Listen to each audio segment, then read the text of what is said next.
Welcome students, आप सबका स्वागत है आपके चैनल पे जिसका नाम है एजुकेशन पॉइंट। और आज हम डिस्कस करेंगे प्राइस इलास्टिसिटी ऑफ डिमांड की, जिसकी आज 4th क्लास है। हम ऑलरेडी 3 क्लास हम ले चुके हैं, वीडियो आपकी प्लेलिस्ट में अपलोडेड है।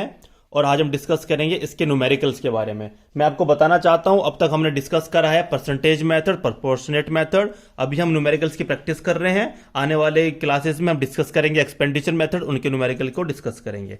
तो आइए समझते हैं न्यूमेरिकल। तो जिन बच्चों ने पुरानी क्लास नहीं ली है तो मैं उनसे रिक्वेस्ट करूंगा कि आप पहले पुरानी क्लास भी ले लें। इसका लिंक आपके डिस्क्रिप्शन पे दिया हुआ है, स्क्रीन पे भी आपको दिख रहा होगा, ताकि आपको चैप्टर अच्छे से समझ में आ सके।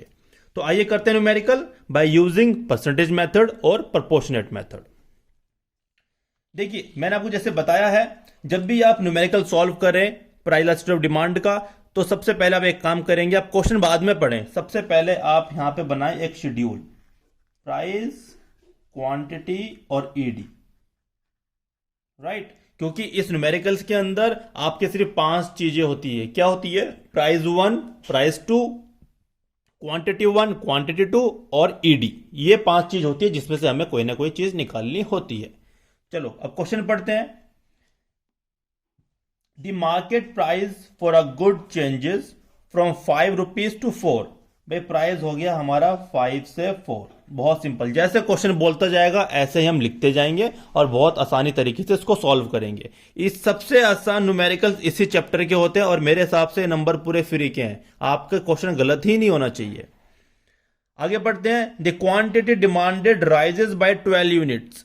भाई आपकी अगर प्राइस 5 से 4 हो गया है और डिमांड राइज हो गई है 12 यूनिट से बढ़ गई है, हमें ना तो क्वांटिटी 1 दी है ना ही क्वांटिटी 2 दी है, लेकिन हमें क्या दे दिया है? डेल्टा क्यू दे दिया है। क्या दे दिया बच्चों? यहां पे डेल्टा क्यू। डेल्टा क्यू मतलब होता है चेंज इन क्वांटिटी डिमांडेड, कि क्वांटिटी डिमांड में कितनी चेंज हुआ है।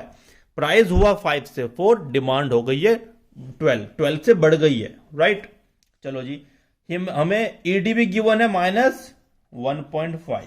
देखो, माइनस का मतलब होता है, जैसे मैंने आपको पहले भी बताया, दोबारा बताता हूं, माइनस का मतलब यहां पे होता है कि प्राइस और डिमांड में इनवर्स रिलेशन होता है as per the law of demand. That's why we put minus sign over here. Right, अब क्वेश्चन में पूछा गया find the initial and final quantity demanded. बच्चों हमें निकालना क्या है? हमें इस क्वेश्चन के अंदर अल्टीमेट हमें कैलकुलेट करना है Q1 एंड Q2, हमें ये फाइंड करना है। ठीक है, आइए करते हैं क्वेश्चन को। सबसे पहले आपको पता है कि ईडी का फॉर्मूला क्या होता है? ED is equal to minus delta Q upon delta P into P by Q. देखो, ये है आपका प्रोपोर्शनेट मेथड। एक मैंने वीडियो प्रॉपर इसके बारे में बनाई हुई है कि प्रोपोर्शनेट मेथड क्या है, परसेंटेज मेथड क्या है, कैसे दोनों ये फॉर्मूले ड्राइव हुए हैं और हम इस चैप्टर के अंदर इसको कैसे यूज करेंगे। तो वो क्लास आप डिटेल में समझे ताकि आपको न्यूमेरिकल्स करने में कोई भी दिक्कत ना आए। अगर दिक्कत आती है तो आप हमें कमेंट करके बता सकते हैं, हम आपकी दिक्कत दूर करने के लिए बैठे हुए हैं। तो अब हम वैल्यू यहां पे पुट करते हैं। ईडी की वैल्यू दी है -1.5। अगर आपको ईडी गिवन है तो आप ये वाला माइनस साइन नहीं लगाएंगे, क्योंकि ईडी ऑलरेडी माइनस में है। ठीक है, अब माइनस का मतलब होता है हम ये डिनोट कर रहे हैं कि इनवर्स रिलेशन है। तो माइनस यहां पे 1.5 है तो ये वाला माइनस नहीं लगाएंगे। डेल्टा क्यू कितना है? 12। राइट, डेल्टा पी कितना है? 4 - 5। डेल्टा पी होता है बेटा, मैं यहां लिख देता हूं, डेल्टा पी होता है आपका P2 - P1। राइट, और डेल्टा क्यू होता है आपका Q2 - Q1। Sorry, delta Q होता है आपका Q2 - Q1। जहां भी डेल्टा वर्ड आ गया, जहां भी डेल्टा वर्ड आ गया, इसका मतलब होता है चेंज। इसका मतलब क्या होता है? चेंज। डेल्टा पी कितना है? 4 - 5, दैट इज -1। पी मतलब इनिशियल प्राइस कितना है? 5। इनिशियल क्वांटिटी कितनी है आपकी? आपको नहीं पता। राइट, क्योंकि आपको दी नहीं क्वेश्चन में। यहां तक समझ में आया? आई होप समझ में आ गया होगा।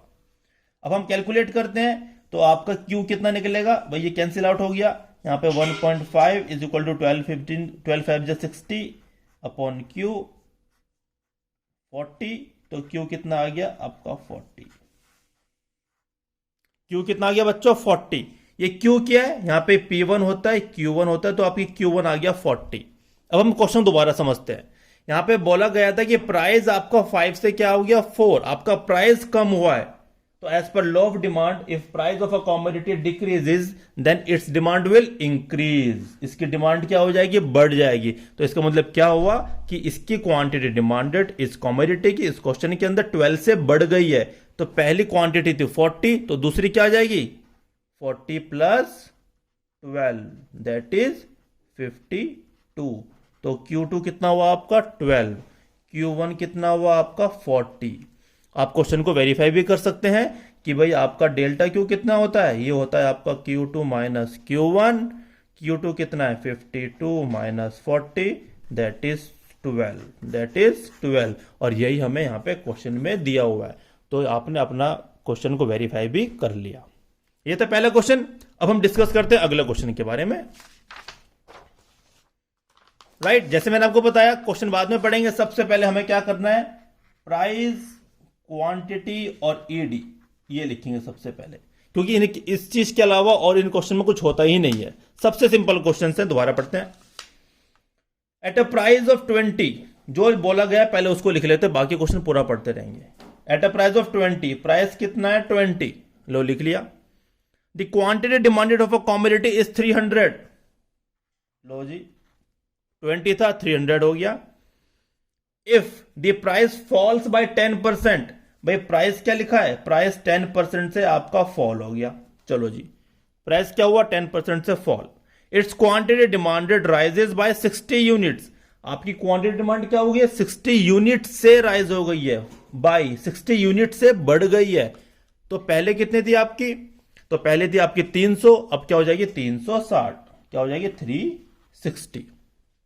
ठीक है, और ईडी आपको निकालनी है। चलो जी देखो यहां पे हम यूज कर सकते हैं परसेंटेज मेथड भी, प्रोपोर्शनेट मेथड भी, जैसा आप यूज करना चाहें, लेकिन मैं आपको और सिंपल तरीके से बताता हूं।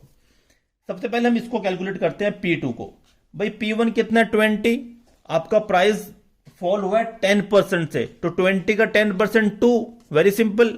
तो 2 से क्या हो गया कम हो गया है, तो मतलब ये कितना हो गया आपका 18, कितना हो गया आपका 18 हो गया। सिंपल, अब तो क्वेश्चन में कुछ बचा ही नहीं है। ईडी क्या निकालना है, minus delta Q upon delta P into P by Q.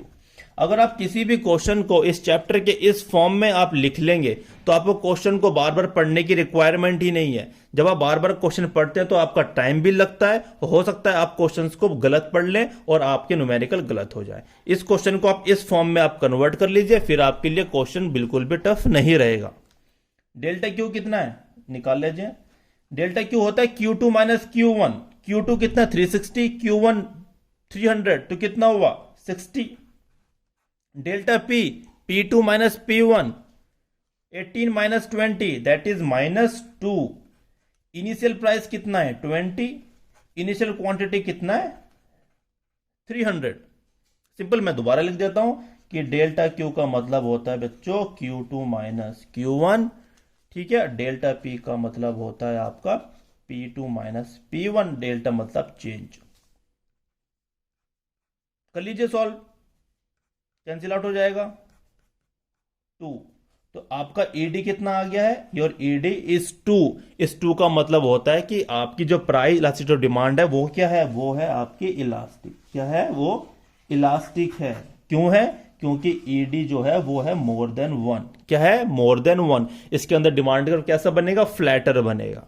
ये कई बार 1 मार्कर में क्वेश्चन पूछ लेते हैं, भाई इलास्टिक डिमांड है तो डिमांड कर्व कैसा बनेगा, फ्लैटर बनेगा। इसके अंदर डिमांड कर्व ईडी क्या होती है, ईडी मोर देन 1 होती है, जिसकी वजह से आपका डिमांड कर्व फ्लैटर बनता है।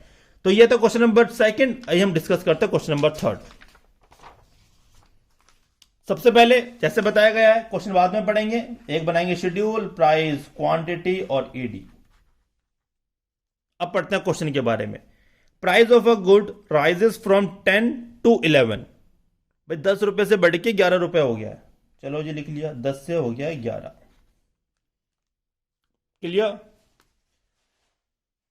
आगे लिखा है as a result quantity demanded of that goods fall by 10%। जो क्वांटिटी डिमांडेड है वो क्या हो गया 10% से फॉल हो गई है, भाई 10% से फॉल हो गई है। क्लियर। अगर मैं ये बोलूं कि भाई मेरा percentage change in quantity demanded दी हुई है, -10%। तो बात तो एक ही है। मैंने माइनस साइन इसलिए लगाया क्योंकि क्वांटिटी डिमांड आपकी 10% से कम हो गई है, माइनस हो गई है, राइट। और जो लिखा ही है परसेंटेज, परसेंटेज लिखा हुआ है, 10% से आपकी डिमांड कम हो गई है, राइट। ईडी आपको कैलकुलेट करना है। देखो यहां पे हम यूज करेंगे परसेंटेज मेथड के बारे में, क्योंकि ईडी होता है आपका is equal to minus percentage change in quantity demanded upon percentage change in price, percentage change in price.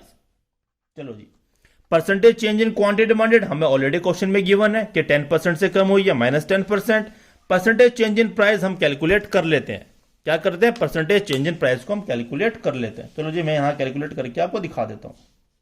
Percentage change in price,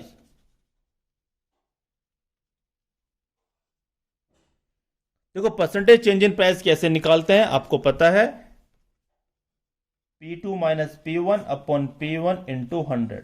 देखो ये P2 P1 क्या होता है, ये होता है आपका final minus initial upon initial into 100, simple.